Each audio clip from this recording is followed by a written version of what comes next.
Mari, si me ayuda a leer la diapositiva. Está bien, Lita. El proceso agrario. Definición. El proceso es un conjunto de pasos que tiene el juicio a través de los cuales se procura la satisfacción de la pretensión de una persona en la búsqueda de la declaración o restitución de algún derecho. En términos generales, todo proceso jurídico suele ser concebido como una serie sucesiva y ordenada de actos oficiales y de las partes cuyo fin es obtener una decisión de autoridad competente. Mari, ¿qué le entiende usted a eso? Porque usted sabe que es proceso agrario, proceso penal, proceso laboral, proceso constitucional. La mayoría después ustedes ya van a empezar a ver todo lo que es proceso. Entonces, ¿qué es proceso? Aquí nos está dando unas pinceladas, solo vamos a agregar nada más agrario, que se trata de agrario. Entonces, ¿qué le entiende a usted a esta diapositiva, Mari? Pues, como bien lo especifica la diapositiva, ¿verdad, Linda? Todo proceso requiere de una serie de pasos, ¿verdad? Como menciona usted, no solo es en proceso agrario, sino también en proceso penal, proceso civil, en todo tipo de proceso. Y sin esos pasos, uno sinceramente no puede llegar a obtener un fin. En este caso, ¿verdad? Dice acá que todo proceso jurídico suele ser concebido, ya sea por actos oficiales o de las partes, ¿verdad? Cuando hablamos de oficiales es cuando las autoridades lo tienen que hacer sin la intervención de las partes, ¿verdad? Ya cuando es de partes, ya las partes tienen que solicitar eso, pero todo es con la intención de obtener una decisión de una autoridad, ¿verdad? Para que le solucionen a uno un problema, en este caso sería el proceso en agrario, ¿verdad? Sí. Y saben una cosa, Mari, yo por eso a veces me emociono y yo sé que ustedes no toman a mal que yo venga y me emocione cómo participan, porque para mí, excelente su participación, Mari, su definición, ya lo está tomando como no, como cuando entramos el primer año, ahora con más decisión, más seguridad, está dando sus opiniones porque va creciendo en conocimiento, Mari, y eso es muy bueno, eso le va a ayudar al final y usted misma algún día me va a decir, tenía razón, ya va a ver porque me gustó, o sea, así como usted dice, mire, cuando exponen o como dice la diapositiva, es un proceso porque el conjunto, toda definición siempre va a llevar conjunto de principios, pasos que le podemos agregar nosotros, pero aquí y en su trabajo de investigación ustedes van a la larga también concluir conmigo. Estamos tratando el proceso agrario, pero aquí proceso es para seguir de una manera ordenada, como se dice, un proceso que se lleva, por ejemplo, un proceso penal lleva pasos, ustedes están ahorita en eso, en cómo se inicia un juicio, la parte intermedia, o sea, lleva procesos, lleva la denuncia, una serie de pasos, pero encaminados a un proceso penal. ¿Para qué? Para condenar o para condenar a una persona o absolverlo. Ahí está definido un proceso. ¿Por qué? Porque sí está establecido en una ley, está en el Código Penal, está el Código Procesal Penal, pero en agrario, si ustedes se dan cuenta, no hay ninguna ley que regule el proceso agrario. Por eso yo al final de las diapositivas les puse la creación de tribunales agrarios, porque hay muchas tesis basadas en estas, porque nosotros tenemos procesos, no hay un proceso agrario a seguir, porque dice que esto viene desde la colonia, desde la creación, desde que nos invadieron. ¿Por qué? Por la posesión y tenencia de tierra. ¿Por qué se desencadenó el conflicto armado en Guatemala? Por la posesión y tenencia de tierras, que solo hubo un milagro que jamás tal vez en nuestras vidas va a suceder en el momento que Juan José Arévalo Bermejo tomó como presidente y lo sustituyó Juan José Arévalo Jacobo Arbenz Guzmán, en ese tiempo hubieron muchas ayudas, el Código de Trabajo, el ICS, el voto de la mujer, Jacobo Arbenz creó el decreto 900, la reforma agraria para darle tierra a los campesinos. Hubo un montón de cosas buenas, pero a partir de ahí los campesinos también abrieron los ojos y quisieron empezar a luchar porque se vieron favorecidos. Por eso dice que esos tiempos o en esos gobiernos se le llamó la eterna primavera a Guatemala porque hubo muchos campesinos se beneficiaron, pero como siempre hemos tenido otra potencia que ha estado detrás de los países que no son subdesarrollados, y entre esos nosotros estábamos, y lo peor, que estábamos tocando a las transnacionales que tenían la mayor parte de caballería de tierra que eran para ellos. Entonces, ¿qué hicieron? Pues darle el golpe de estado a Jacobo. Entonces, aquí siempre la tierra ha sido problema de conflictos y no hay una solución. Por eso del proceso agrario es poco lo que se puede hallar, buscar, porque no hay un establecido, un proceso, solo hay pinceladas, porque nadie ha querido formar o tener un proceso porque no les conviene. Inclusive, en lo que les estuve buscando información, ahí está la ley de aguas. ¿Acaso la han querido aprobar? No pasa de la primera lectura en el Congreso. ¿Por qué? Porque tampoco les conviene. Rita, si me ayuda a leer esa diapositiva.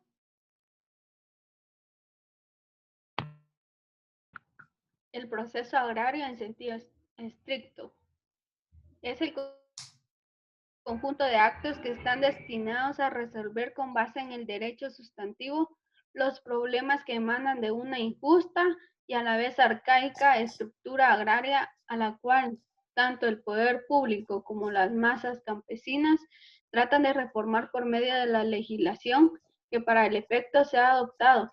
En toda relación agraria existen siempre por lo menos dos sujetos, el que reclama o demanda, quien ejercita tales derechos, el poder otorgarlo, lo que solicita los juzgados.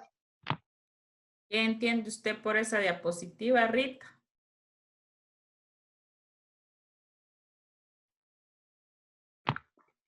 Que para resolver un proceso agrario se tienen que buscar otras leyes apegadas o que van acorde a la misma para resolverlos, porque como usted dice, no existe en sí una ley a la que alguna persona que quiera hacer o reclamar algo pueda acudir a la misma, ¿verdad? No, que se tiene que buscar una ley, ahí sí que buscar una ley que va acorde con lo que queremos resolver en el proceso para poder llegar a una solución. Gracias, Rita. Y como dice aquí, el proceso agrario en sentido escrito. ¿Y cuál es nosotros el proceso en sentido escrito? Es el que está plasmado, es el derecho sustantivo, son las leyes ordinarias que están plasmadas. Entonces, el proceso agrario puede tener leyes ordinarias, no específicamente que regulen un proceso agrario, pero que sí ayuden más o menos a solucionar conflictos. Porque, miren, como se desencadenó el conflicto armado, lo que empezaron a hacer es negociar 36 años de conflicto armados para llegar a los acuerdos de paz. Y entre uno de los acuerdos de paz más famosos, y al fin yo le pude entender porque le soy honesta, esa vez que nos dio el IC Alfred Sánchez, yo no le atinaba mucho, pero es uno de los acuerdos súper importantísimos que fue el acuerdo socioeconómico y situación agraria derivado de los acuerdos de paz. ¿Por qué? Porque en esta negociación lo primero que pedían era una igualdad, equidad para la distribución de la tierra, querían que se formara el registro de el RIC, registro de información catastral, el registro de la propiedad, Entonces, hicieron varias cosas. ¿Para qué? Para que tratar de regular un poco el proceso agrario, pero en ningún sentido hay algo establecido. Solo están porque aquí, como lo dice, el que reclama o demanda. Quien ejercita tales derechos, el poder otorga al que lo solicita. Hay juzgados, pero donde más se ventila un proceso o que hay problema de litigios, pues es en un juzgado de primera instancia del ramo civil, y también parte muchísimo en conflictos porque de tenencia de tierras, el RIC, porque eso fue uno de los convenios establecidos en los acuerdos de paz con este acuerdo socioeconómico. Entonces, el proceso escrito sí existe, porque son las leyes sustantivas y y está armado el proceso, pero el proceso agrario solo para que nosotros conozcamos cuáles pueden ser los pasos, pero no nos dice qué tenemos que hacer, qué debemos hacer, sino que nada más sabemos que se puede seguir, si es cierto, un proceso, porque siempre hay litigio y problemas de tierra, pero si ustedes se dan cuenta, la mayoría y desde el principio y ahora yo lo he estado entendiendo que, por ejemplo, antes no había tanta propiedad privada, pero se empezó a dar la propiedad privada a partir de los decretos de la transformación agraria, ley de fondo de tierras, pero hubo donde más se estableció también en la Constitución de 1945, donde ya establece la propiedad privada. ¿Para qué? Para que yo no vinieran los gobiernos y quisieran expropiarlas como lo hizo Jacobo Arbenz. Entonces ahí ya estaban favoreciendo a la parte terrateniente, a la parte que tenía ya la propiedad privada, que nadie se la podía quitar. La única excepción que podía hacer es la expropiación, pero ojo, ¿cómo hacer la expropiación? Solo que haya una debida causa justificada y para el bien común o beneficio de una comunidad. De lo contrario, no podían venir y expropiar. ¿Por qué? Porque como Jacobo Arbenz vio que la Fruit Company tenía más de 50,000 hectáreas sin cultivar, se las venía y se las quitaba para darle a los campesinos. Todo empezó con eso. Empezaron a tratar a reformar, pero más bien a proteger la propiedad privada de los terratenientes. Jamás han pensado en el beneficio de los campesinos. Si ellos no estuvieran o no lucharan por sus derechos, toda la vida vamos a estar y seguiríamos que los terratenientes entre más tienen, más quieren. A Mayrani, si me ayuda a leer esa diapositiva.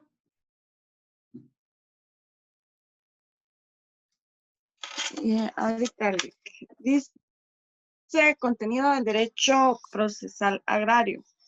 El derecho procesal agrario debe abarcar un conjunto de normas que provean medios rápidos y eficientes, que den libre paso a los objetivos que persiguen el moderno derecho agrario sustantivo, es decir, lograr la reforma de la estructura rural y la implantación de los derechos que la legislación avanzada otorga a las masas campesinas. El derecho procesal agrario debe contener normas fáciles y sencillas que eviten trámites engorrosos y burocráticos, cuando estos trámites consisten en expropiación, dotación de tierras y créditos. Deme su opinión. Bueno, pues yo pienso de que al momento, pues prácticamente en Guatemala no existe un furo agrario. En esto en sí, pues dice que al momento de crear el derecho procesal, que prácticamente sería crear el Código Procesal Agrario, este llevaría que fueran normas fáciles y sencillas, que prácticamente eviten largos plazos a como son normalmente. Más que todo, pues es cuando se dan expropiaciones, ¿verdad? Incluso hasta las propias usurpaciones, que ahí podrían intervenir las municipalidades en darles terrenos baldíos a los campesinos. Entonces, pero como dice usted, ¿verdad, licenciada? De que esto quizás ni lo vamos a ver nosotros, de que vayan a ver este tipo de proceso, Sí. Pero sin embargo sí sería muy importante porque la verdad que es una de las mayores partes que están afectadas. Sí, gracias a Mayrán. Y fíjese que dice aquí, yo siempre los presiono a ustedes con preguntas porque los principios son los mismos: celeridad, igualdad, impulso de oficio, solicitud de partes. La mayoría son los mismos principios porque todos estos principios van encadenados a un proceso penal, laboral, constitucional, que todos quieren celeridad, que no haya que sean sencillos. O sea, todos vamos a ver varios principios que están también aquí en un proceso que todavía no se ha dado. Vamos a empezar y van a empezar a entender cuando empecemos qué es una transformación agraria para beneficiar a los campesinos, para que haya igualdad de tenencia y posesión de tierras, pero como dice aquí, va a costar, tienen y está en el libro el proceso agrario, pero solo está nada más plasmado, no está totalmente definido, ni crean, ni tienen en mente tal vez hacer una ley que se dedique a esto, porque esto es desencadenar grandes problemas que a la larga a los que no les conviene pues son a nuestros señores diputados, que toda la vida hasta que fallezcas quieren estar en el Congreso porque jamás van a querer también reformar la ley electoral y de partidos políticos, peor cuando vayan que digan que no a la reelección de los diputados. Entonces, igual, los trámites burocráticos existen y lo más triste es que a veces permiten que la vida de una persona esté en juego, porque decía alguien que llevaban a un paciente grave para intervenirlo, para llevarlo al ICS y no lo querían dejar entrar porque no había cumplido algunos requisitos y que le exigían el certificado de trabajo, burocracia, como decía ellos, ¿por qué no lo entran, lo atienden y después se llevan los requisitos? Pero definitivamente en Guatemala hay muchos requisitos o lo piden por la burocracia. A veces qué triste es ir uno a Guatemala y por un requisito que no lleva, lo mandan de regreso. Yo me acuerdo que cuando estaba haciendo los trámites para irme a examinar a la universidad a Guatemala, llevaba los requisitos y a veces me hacía regresar 2, 3 o 4 veces por una cosita y no me lo explicaban bien. Y una vez hasta yo me puse a llorar de enojada y les decía yo, es que yo no estoy a la vuelta de la esquina, yo no puedo pedir, pero tiene que traer los requisitos porque si no, entonces es triste, tanta gente que a veces viaja desde lejos y por un requisito tiene que volver a ir otra vez y el tiempo, lo económico, tantas cosas que uno pierde, pero como no, hay que cumplir con los requisitos.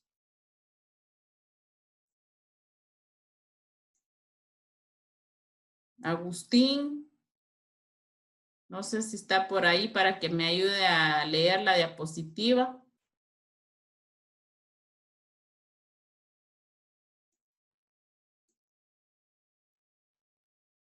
O Noelia, o Damaris.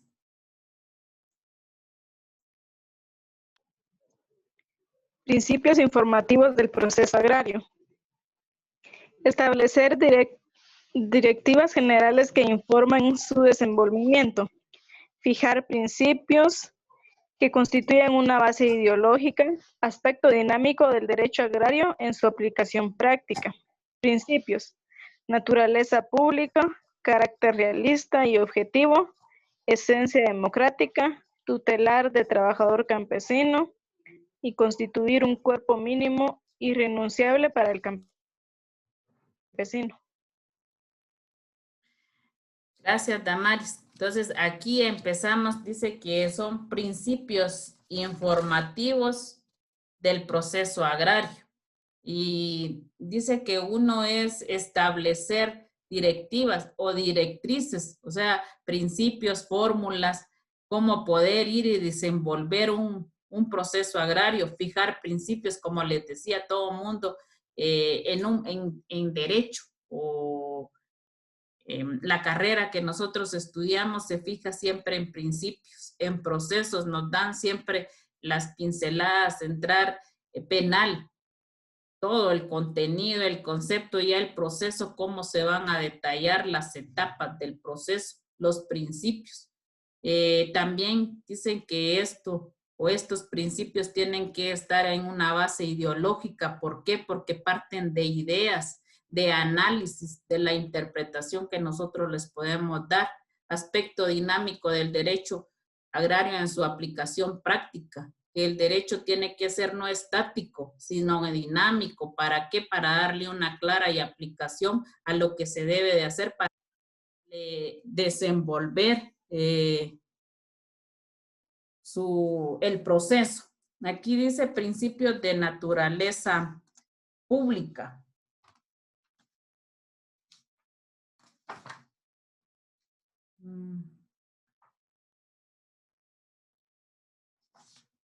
Pensé que estaban en el libro, pero estos no están, sino que dice que estos principios de naturaleza pública tienen que ser que se dediquen, por ejemplo, aquí entraría el de oficio, de impulso de oficio, donde tiene que ser a solicitud de partes, carácter realista y objetivo.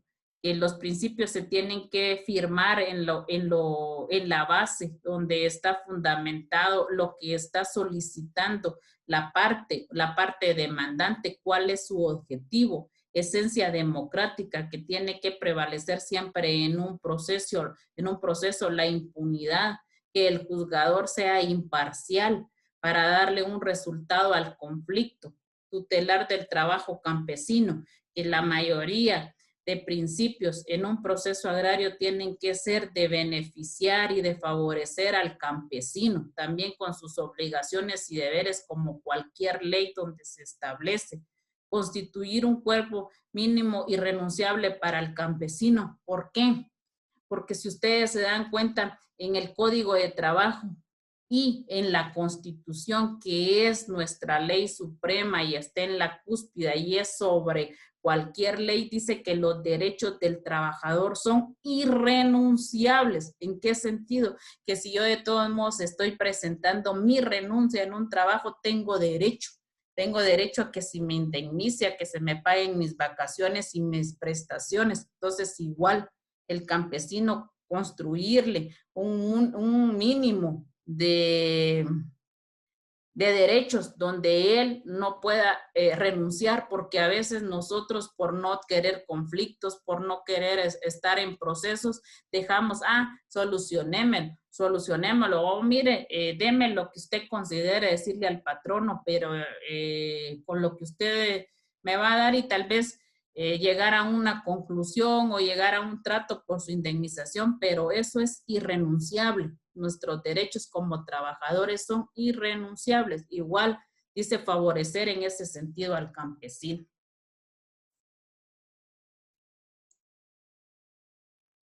El derecho agrario moderno presupone una reforma estructural en el régimen de tenencia de tierras. Sus objetivos esenciales es la aplicación social de la justicia social en el campo, otorgando a las masas campesinas una protección al amparo del principio universalmente aceptado de que la tierra es para quien la trabaja. Yo hasta lo remarqué y lo puse así, miren, en rojo, que dice que la tierra es para quien la trabaja. ¿Saben qué? Yo no me voy a aburrir de hablar de este bendito señor de Jacobo Armes Guzmán, porque esa era la visión de él, que la tierra es para quien la trabaja.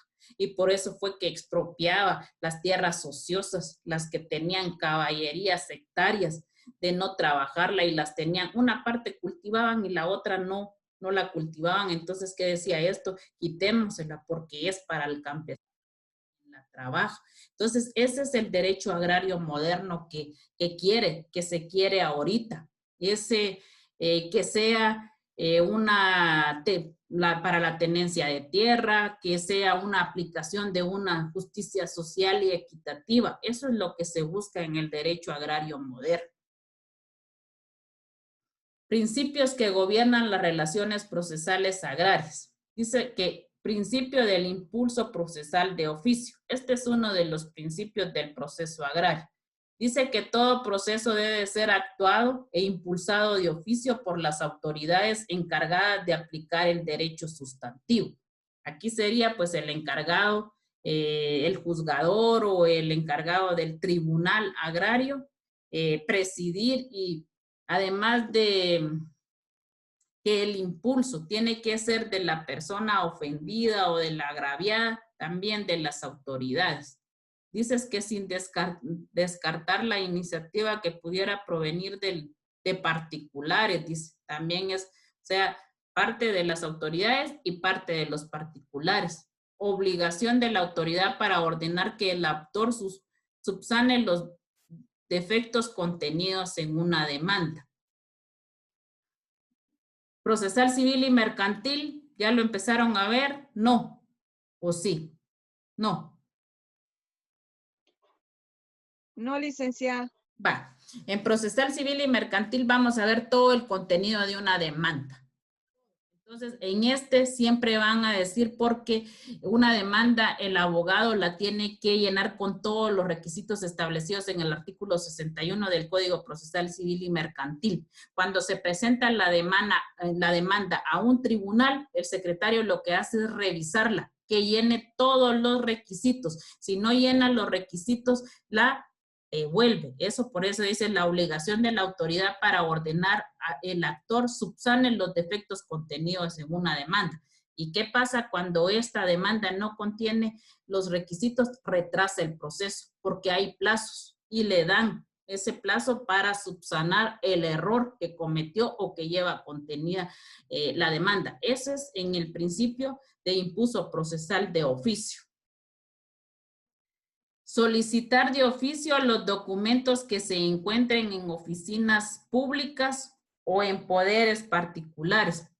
Siempre cuando se da un proceso y está, por ejemplo, en el juzgado de primera instancia del ramo civil y fuera también de un conflicto de tierras que dependen de el municipio de Mataquescuintla, que está ubicado en Aldea La Sierra, entonces vienen de oficio. Solicita el juez de primera instancia la información a la municipalidad, no puede ser a la municipalidad, sino que a otra institución, al registro general de la propiedad, que dé la información que está solicitando. Por eso dice aquí, solicitar de oficio los documentos que se encuentren en oficinas públicas o en poder de particulares. ¿Para qué se hace esto? Para ir esclareciendo el conflicto que se está dando.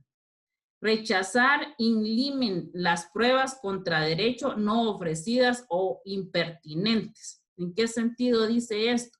Que tal vez, como en la demanda, solicitan ahí las pruebas, qué es lo que están solicitando, y si en la demanda no están contenidas, estas no pueden ser ofrecidas, ni pueden ser de que, ay, se me olvidó incluirla, yo quiero proponerla. No se puede, porque por eso hay que saber hacer bien una demanda para poderla presentar en un juzgado. Nombramiento de peritos o expertos en un proceso agrario. Siempre va a haber un nombramiento de peritos o expertos. ¿Por qué? Por los colindantes y por los límites que hay que ir a delimitar, cuáles son el área que está el terreno para poderla ubicar y llegar, porque más que todo, aquí lo que más se da es problema de límites, de linderos, que se entró más a mi propiedad, que yo la tenía cercada. Entonces, siempre va a haber nombramiento de peritos o expertos para que vayan a hacer la debida diligencia de ir y medir el terreno. Este es otro principio que es del procesal antiformalista o de sencillez, dice. El proceso agrario debe de estar regido por normas simples y sencillas, desprovistas de mayores solemnidades, con el objeto que los trámites tengan la máxima fluidez y la resolución final advenga lo más rápidamente posible.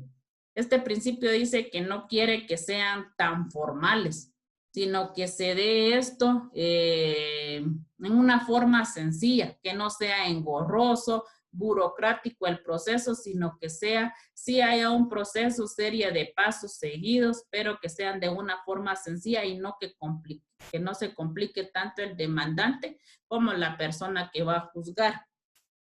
Principio tutelar. La tutelaridad dentro del derecho agrario es entendida como la protección jurídica preferente del derecho agrario hacia el campesino en virtud de la desigualdad económica que éste soporta. Es por esta razón que jueces y magistrados durante la sustanciación del proceso deben tomar en cuenta esencialmente el interés de las masas campesinas. ¿Qué quiere decir tutelar?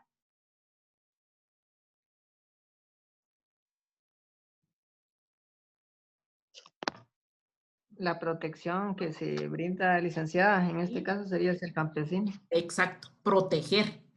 Esa sería una de los esencial, que le dé una protección durante el proceso y al finalizar el proceso, pero que sea al campesino. Eso más claro.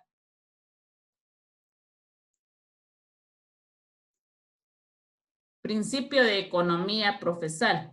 Este consiste en lograr eficacia y rapidez en el desarrollo del proceso para dictar sentencia en el menor tiempo posible y ejecutar con mayor certeza y prontitud la misma y reparar el daño causado, evitando que la administración de justicia se convierta en un proceso largo, engorroso, lento y sumamente oneroso. El costo mínimo, excepción total de gastos, especialmente en lo que concierne al uso del papel oficial, gratuidad de las certificaciones extendidas por las oficinas públicas, anotaciones o inscripciones en los registros de la propiedad de inmueble. ¿Qué significa esto?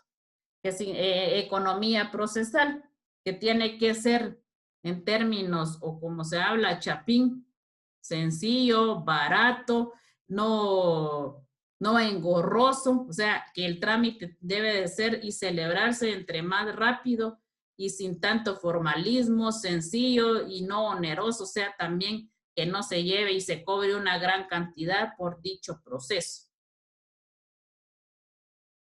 Principio de concentración procesal. El procedimiento agrario exige que el mayor número, si no todos los actos procesales, se unan o concentren en una o muy poca diligencia, evitando las dispersiones de las mismas y los incidentes que pudieran promoverse. Tienen por objeto conseguir que los actos procesales se desarrollen en una sola audiencia. Ese es en sí el principio de concentración procesal, que se puedan, si hay varios 5 actos que se puedan desarrollar en una sola audiencia, mejor, para evitar lo mismo, que los trámites sean engorrosos, tardados, sino que por eso es concentración procesal, reunirlos y llevarlos a cabo en una sola audiencia. Principio de oralidad o inmediación. ¿Qué quiere decir inmediación?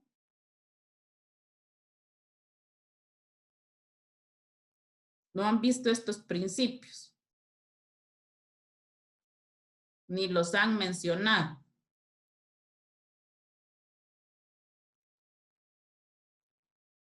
No. Entonces después se van a aburrir de oírlos tantos, pero el de inmediación, el de oralidad es, su nombre lo dice, oral. El proceso o el juicio pues es oral.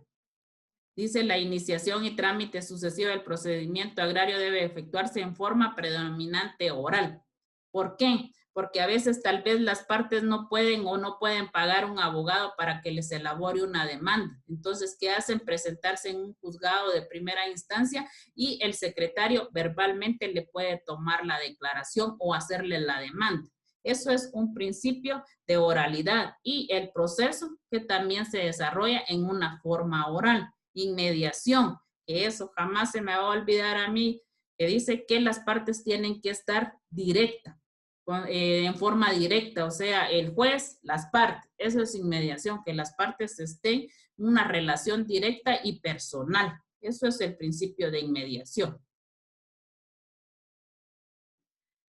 la vialidad de la creación de los tribunales agrarios. Esto no está en la guía, porque yo lo que les tenía que dar era definición del proceso agrario, el proceso agrario en sentido estricto y los principios informativos del proceso agrario. Eso era lo que yo les tenía que dar en sí, según la guía, lo de la clase de hoy.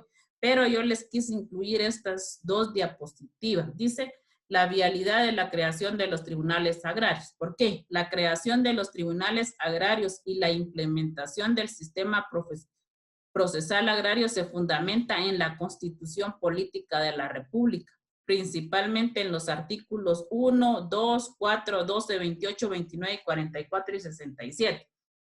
Si nos vamos al primer artículo de la Constitución, es el derecho a la vida.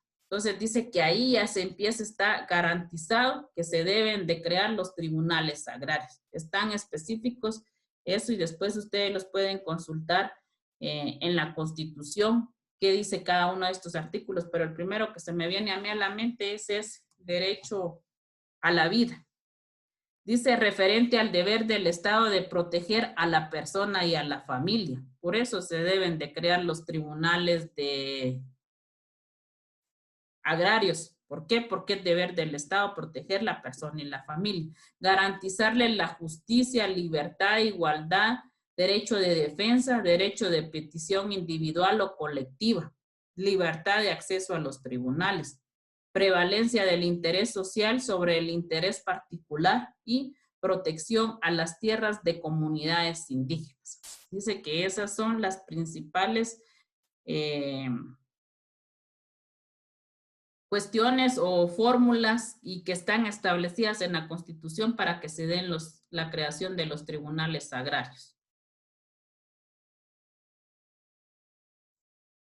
La ley del organismo judicial dice que se encuentran en los artículos 16, 17, 22, 57 y 58, inciso I, relativos al respecto al debido proceso, buena fe, primacía del interés social, justicia jurisdiccional y la posibilidad de implementar nuevos juzgados y tribunales determinados por la ley. También en la ley del organismo judicial dice cómo se deben establecer o crear tribunales. Acuerdos sobre aspectos socioeconómicos y situación agraria. Este es el aspecto que está en los acuerdos de paz. Acuerdos sobre aspectos socioeconómicos y situación agraria. Parte de los acuerdos de paz, especialmente en el numeral 3 relativo a la situación agraria en Guatemala, que establece los compromisos adquiridos por el Estado relativos a las reformas legales y seguridad jurídicas contenidas. En ese acuerdo también quedaron en establecer o crear los tribunales de justicia. En el inciso E, punto 37, inciso B, que promueve la creación dentro del organismo judicial de la jurisdicción agraria y ambiental, previo a la emisión de una ley decretada por el Congreso de la República. Y en el inciso F, relativo al establecimiento y aplicación de procedimientos judiciales que resuelvan rápidamente los conflictos de tierra en el país. O sea que prácticamente está establecido en la Constitución, en la ley del organismo judicial y en los acuerdos de paz con el acuerdo sobre aspectos socioeconómicos y situación agraria para la creación y establecimiento de los tribunales agrarios. Y miren, hace cuánto, 1996, se firmaron los acuerdos de paz a esta fecha y no, al menos en la creación de tribunales agrarios no se ha cumplido. ¿Algo más? Si quieren aportar algo más y si no, le damos ahí por terminada la clase el día de hoy.